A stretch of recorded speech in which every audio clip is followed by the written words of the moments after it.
What's up guys, NepentheZ here and welcome back to another episode of The Road to Glory. To start things off today guys, we were #1 in the world on squad battles for quite a while, for about 2 or 3 hours. Obviously I play my games at the turn of the day, so I get my points in first. But you can see there we had some great games. 2,700 points, 2,600 points, almost 2,800 points and 2,550. So a really good set of games, a really good return on my games that left me #1 by quite a few hundred points, which was awesome. There are a few dudes out there still that are going to overtake me because they play like a few games on Ultimate. And I actually was talking to a guy today on Twitter called Expect Sporting. He's a pro player for Brøndby and he is currently #1 as of time of recording the video rather than as of time of recording the footage. And he plays all his games on Ultimate. And some of the games he only wins by 1 or 2 goals and only gets like 2,300 points. But some of the games he wins, like he won one game 11-0 versus Ultimate and he got 3,400 points. So if I'm ever going to finish #1, I'm definitely going to have to learn how to beat Ultimate. So I'm going to do that on a different account. Obviously I don't want to do that on this account, but I am going to have to figure that out. But what I'm hoping for this week is that my good start and my knowledge of squad battles and my ability in the game at the moment is enough to take me to a point where I can get top 20 or potentially top 10. Night Skills managed to get 5th in the world last week, and at the turn of the day on day 2 and day 3, on the turn of the day on day 2, I was 9th. And I know some people might have had games stacked from the day before, so there might be a situation where 1 or 2 more people could overtake me. And at the current stage of recording today, I'm currently 8th. So I'm in a good spot for top 10, so long as I can keep this kind of efficiency up. And what's funny is my current points per game average, if I get that throughout the whole course of the week, that would have been enough to get me #1 last week. So there's other people have also stepped up their game and the total average points per game is way higher. I am like 1,500 points clear of 100 spots. So as long as I even get 5 goals every game going forwards, we should be good. Now what you're seeing on screen guys is me changing teams. I've upgraded my team massively. I went and bought Ibrahimovic. I went and bought Eric Bailly. I went and bought once to watch Sigurdsson, and I went and bought Anthony Martial. And here's my reasoning behind that. I want to use one team this weekend. I want to try one team this weekend. And I want to give myself the best shot. And the reason why I bought Ibra, because Ibra was the first one that I bought. The reason why I bought Ibra was because I loved Harry Kane at that cam spot so much because of his height and his ability to win headers at corners. And I thought, you know what, let's try Ibra. I was going to get informed Kane, but he's more expensive than Ibra. So I was like, let's go and get Ibra. We'll put an artist chem style on him. He's going to have exemplary passing, great shooting. He's got that height, 4-star, 4-star. We'll see how he goes. The reason why I bought Martial to use him over Son is because Jabba has been explaining to me that traits and specialities are more important than not having them. And let me actually go and get FootWiz open and go and get the traits and specialities of Martial versus the traits and specialities of Son. So Anthony Martial has tried to beat defensive line, which isn't really that important, but it might be actually. It might be important to the way the game's played, you know. It might be good for through balls and stuff. He has the finesse shot trait, which is very important. He has the flair trait. He has the speed dribbler trait, which is also very important because it changes the way they dribble with the ball and the way they apply contextual dribbles and such. And he also has the technical dribbler trait, which is great. So yes, he's going to be on at 7 chemistry. But I think we've got a Hunter Chem style on him with that 7 chem. And for me, I'm happy with that because he still gets like 99 pace, give or take. He's got 99 acceleration, 96 sprint speed. He's got great finishing, great positioning. His dribbling is already fantastic. He's got good stamina. 78 composure does need to, maybe I can improve that there. But overall, it's a very, very good card that people love. And he's nice and tall as well. Heung-min Son, however, has finesse shot, long shot and speed dribbler. So he doesn't have technical dribbler or the other one that Martial had. But he actually, looking at him, he actually has the traits as well. And he has 5-star, 4-star rather than 4-star, 4-star. I don't know. Maybe Anthony Martial is not what I should be going for. Maybe Heung-min Son is the guy that should just be sat there. But I picked up Martial anyway just to give it a try. But after looking at this, I'm tempted to sell Martial and pick up Son. Because Son on 7 chem with a Hunter chem style little less pace, but actually better shooting, better positioning, better long shots, better shot power, the same composure, a little less dribbling, not quite as good passing, but good curve. I'm going to have to rethink that. I'm going to have to take a deeper look at these two players and really try and understand which one's better. What's funnily enough, though, guys, at the end of the video, I actually put Heung-min Son at centre mid on 7chem. And the reason why I did that is because I bought Gylfi Sigurdsson's one to watch for, I think, 73,000. And for some reason, by the end of the night, he was 80,000. So I listed him up and sold him, and I made a little bit of profit. I made a little bit of profit. I made like 3,000 coins profit, maybe 2,500 coins profit. But I was like, hey, why not? Why not get rid of him? So that's exactly what I did. And I was going to try and get rid of the hero Gylfi as well, which I might not anymore because I might put him back in the team. The reason why I was going to get rid of the hero Gylfi and get the ones to watch Gylfi is because the hero Gylfi, let's have a look at their price comparison like right now. So the hero Gylfi is currently selling for, he's down massively at 41,000, which is surprising. He was selling for about 50,000. And the ones to watch was 70 odd thousand. So I was like, for the extra 20k in between, maybe I'd be better off, you know, selling the hero one, buying the ones to watch for 20k extra, and then having a ones to watch Gylfi. But the way I'm looking at it now, and in fact, he's actually back down to 70,000 by looks of things. So I might go and pick the ones to watch Gylfi up again. But yeah, the hero Gylfi is dropping in price and has been dropping in price, but they go out of packs today. So potentially his price will start to race up again, which would be nice. But I'm tempted to just sell him. I'm actually tempted to get rid of a lot of stuff, improve my Premier League squad. You know, I bought Eric Bailly because he's just a better defender than I think I got rid of Chris Smalling. So I've got Keane and Bailly in the team. But what I'm struggling to find is that correct centre midfielder, the other centre mid. I'm happy with Bakayoko at CDM. I'm happy with Dembele at left centre mid. I'm happy with Ibra at cam. I'm happy with Gabriel Jesus at striker. And then I'm also happy with either Martial or Son as my other striker. But it's that right centre mid in the 4-1-2-1-2 that I'm struggling to find who I want. I looked at Gundogan. I looked at Ander Herrera. I looked at everyone. Gylfi Sigurdsson, Wayne Rooney. When I go to the Premier League and look at the CAMs, CMs and CDMs, I looked at Kevin De Bruyne. And Kevin De Bruyne, it would just be better suited as a cam. Again, I go back to something that I was told by Inception last year, and that's having a non-linear centre mid. So what you want from your outside centre mid, your right and left centre mid, is someone who's both good offensively and defensively, which Dembele is. Dembele has... let me go and have a look. Dembele has... Where is Dembele? What is he, an 82? Is he an 83? It's not even there. Hello? Why do we not have Dembele here? So Dembele has... Sorry, apologies, dudes. He is an 82. You know, good shot power, terrible finishing, but good long shots, good short passing, really good dribbling, great composure, good strength. He's got 80 stand tackle as well, so his defense is good as well. He's like a very well-rounded, complete card. The only downside to him is a 2-star weak foot. And then on that right-hand side, I was looking for someone similar, someone who's both good offensively and defensively, quite well-rounded, but I was also looking for someone with a 4-star weak foot. And the first person that comes to mind for me is Ander Herrera.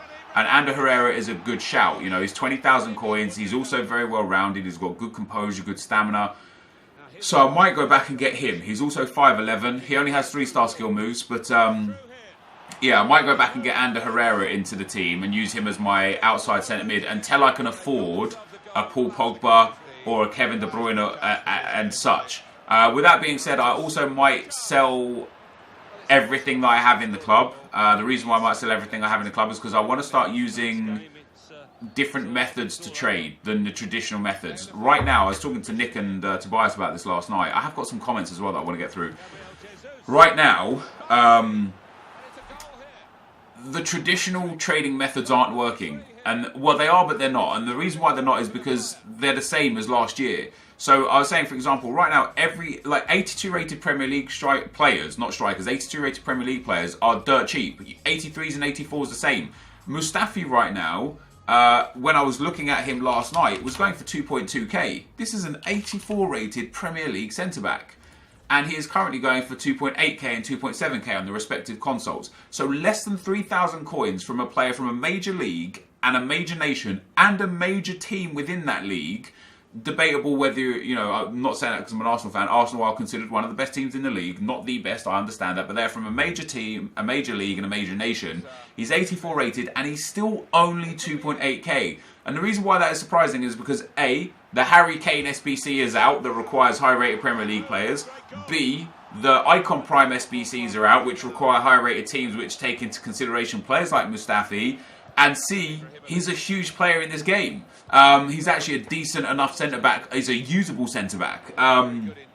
So I'm very, very surprised that he's only 2.8k. And I sit there and think, why is he 2.8k? And I can only help but think the reason why he's 2.8k is because, number one, so many packs are getting opened. He's getting packed a lot of times. Number two, so many people are holding on to their Mustafis, their 84s, 83s, 82s, that when they're required for SBCs, they get dumped and they go lower in value.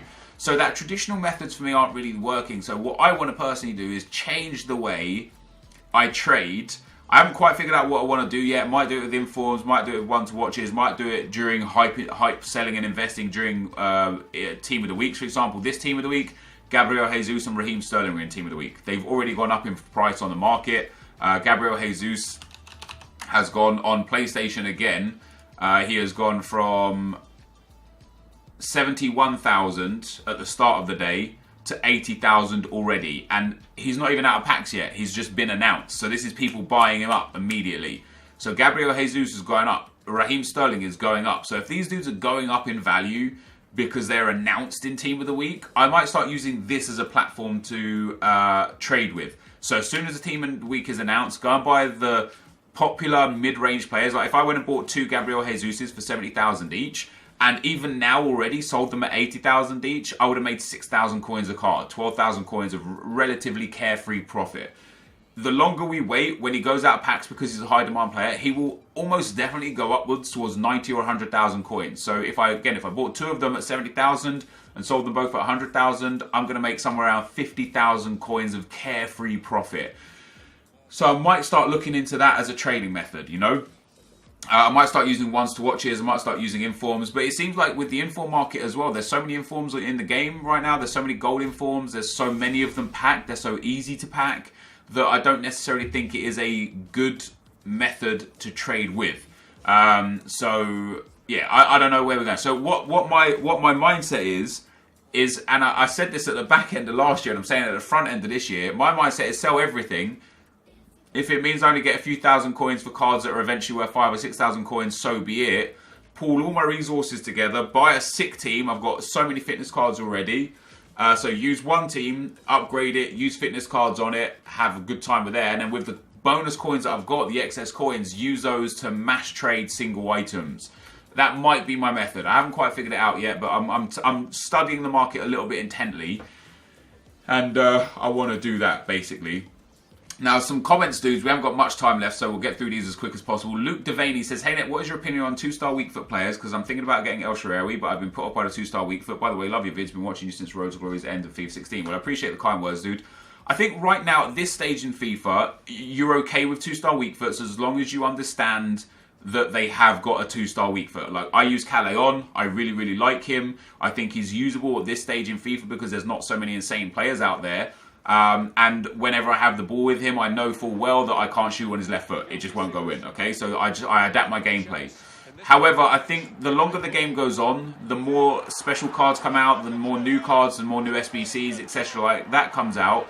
I think it would be important to make sure you get players that have 4-star as a minimum on the weak foot, because when you start coming up against better teams, instead of playing against the centre-backs who you play now, Keane and Smalling, or Koulibaly, or Benatia, or Jonathan Tah, right now you're able to manipulate these centre-backs because they're not the best to a position where using that 2-star weak foot is irrelevant because you can use the effective strong foot. But eventually, when every team you come up against has Boatengs and Ramos and icon centre-backs, that's when it's going to be like, holy crap, if I get a chance on any foot, I have to know that I'm going to be able to score it. Not, oh god, this should have been a goal, but he had a 2-star weak foot. So I think right now, at this stage in FIFA, 2-star weak foots are okay, but make sure you progress with your players, with your team, to benefit you a little bit more.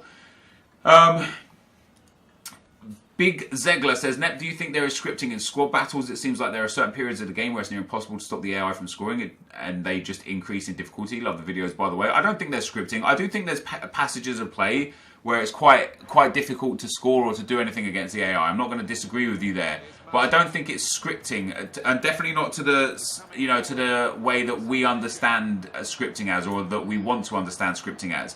I think it's just the AI changing tactics and ideology essentially in game. That's what I think. I think they just simply sit there and they go attacking or they go high pressure, and it makes it difficult for the user to interpret that properly, because you're like, well, just 2 seconds ago I was dominating this game, and now all of a sudden I can't touch the ball, so the AI must be cheating. Well, no, not necessarily cheating. They could have just changed something that you could also change. It could have gone high pressure, ultra attacking. They start putting some pressure on you. You can't deal with that. They wasn't doing that 5 minutes ago. It gives you the impression they're cheating. But no, I do agree that they do score some outrageous goals sometimes, and it's very difficult to adapt when they adapt. It's very difficult to, on the fly, change your tactics like that. But I don't think it cheats. Satho says, Nep, if you don't like using Costa, then you could always use him in an SBC where you need a high-rated player, so you just say 40k. In my opinion, it was totally worth it. Completely agree with you, dude.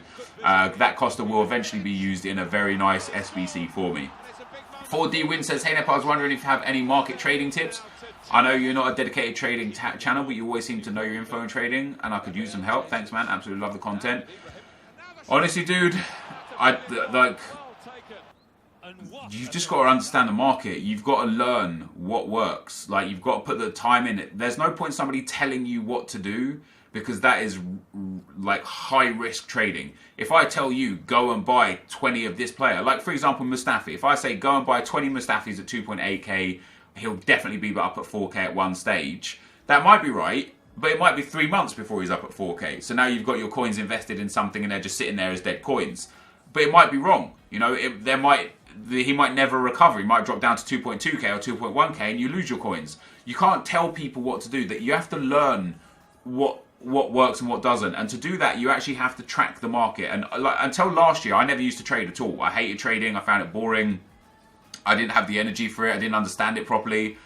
The more and more I learn about it, the more and more I read the market, the more and more I look at the market and try to understand the market, the easier it becomes to notice these pockets of, hey, this is a good way to make coins. Oh, hey, this is a good way to make coins. For example, last year, and I'm gutted. I didn't take up my own advice last year, but last year there were 2 trading methods that I could have made legitimately millions of coins on that I decided against because I didn't trust my gut instinct.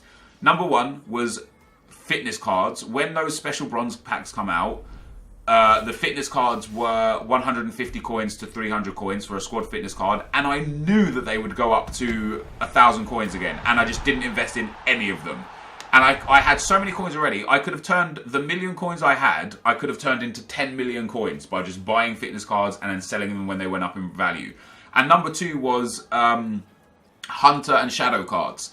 During the week, Hunter and Shadow cards will drop to a 2.5, 2.8k range. And then as soon as a new team of the week comes out, or a new team of the season comes out, or new players come out like through SBCs that require chem styles to be put back on them because they're new, these cards start getting snapped up again, they go back up to 5k. So I could easily have doubled my money. You know, I could have turned 100,000 coins into 200,000 coins just by buying and selling Hunter and Shadow cards. And I decided against it as well, because I was like, oh, what if this time I'm wrong, you know? This year it's not quite that easy because EA are doing so much to offer consumables. The consumables market right now is really low, and in hindsight, it might be a good time now to invest in consumables for long term. You can buy squad fitnesses for 300 to 400, 400 to 500 for silvers, 400 to 500 for golds. You can buy injury cards for like 200 to 300 coins for the all injuries. A lot of chem styles are really cheap still. You can get hunter cards for like 3.8, 4k. Eventually they may go up to 5k. So the consumables market is an interesting one where there's potential for a lot of growth, but it seems like EA are making a conscious effort to give people more consumables. Contracts, I've never had so many gold contracts in my club through just doing normal things. I've got so many consumables coming in, so many fitness cards coming in. I've got over 100 squad fitness cards, and I'm not selling them yet because I don't know if it's the right thing to do. I could sell them for 600, 700 coins each and make 60 to 70k, or I could wait and make 100k. You know, it's about risk versus reward, and only you can learn that. No one can really teach you or tell you that. And if somebody does tell you a this will work thing, at that point it's public knowledge, which means you've probably already missed the opportunity for that to work, if that makes sense. Anyway, guys, we end up getting up through to Division 4. I bottled this game. I threw it away late on. Guy was a decent opponent. He probably actually deserved more than a draw out of the game. He created far more chances. Once again, I didn't get through all the comments, which sucks. I apologise. So much to talk about on a day-to-day basis in FIFA right now, which is awesome. I'm loving the road to glory. I hope you guys are enjoying it too. This will be the end of the video. If you did enjoy it, be sure to leave a like, rating, comment, and subscribe to my channel if you haven't already. But for now, guys, I'm out. Peace.